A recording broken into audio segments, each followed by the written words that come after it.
I got home from a business trip and noticed my slippers were still wet. I asked Mary if we'd had anyone over. She froze for just a second, then laughed it off. Come on, you know I'm terrible with people. I just like quiet weekends at home. Isn't that what you always said you loved about me? That I'm so low maintenance? I gave her a vague smile and waited until she left to go shopping. Then I went through the apartment, room by room. Someone had used my razor. A pair of pajamas in the closet had been worn. But the kicker? The box of condoms in the nightstand was completely empty. 2 days, 12 condoms. Guy had stamina, I'll give him that. I swallowed my anger and pulled out my phone. Get me all the security footage from our building for the past 2 days. And keep it quiet. Next day at work, the footage was already in my inbox. I clicked it open and scrubbed through. Clear as day. Time stamped down to the second. Starting 3 days ago, some guy had been coming and going from my place. A lot. The last clip was from an hour before I got home. The elevator opened. He stepped out with his arm around Mary's waist. They stopped right outside our door and kissed. Long, slow, the kind of kiss where you can't tell where one person ends and the other begins. Mary's hand slipped inside his coat. I'd never seen her like that. So eager. So hungry. I knew exactly who he was. Dean Gilbert, Mary's new assistant. I'd seen his resume. 25, fresh back from some program overseas. 6'1", with the kind of face that gets you places. The video froze on him kissing her neck. I closed the window and leaned back. That's when someone knocked. 2 quick raps. Come in. The door opened, and there he was, Dean Gilbert, in a fitted light gray suit that showed off his height, every hair in place. His eyes had that cocky confidence you see in young guys mixed with something lazier, almost smug.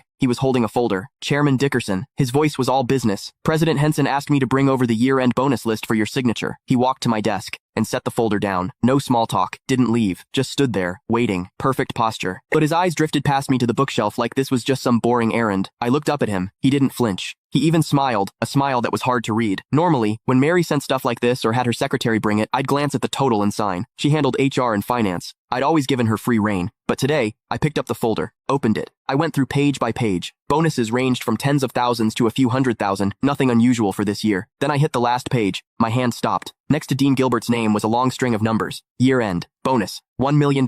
And in the notes, plus one company BMW, 730 Li, $1 million.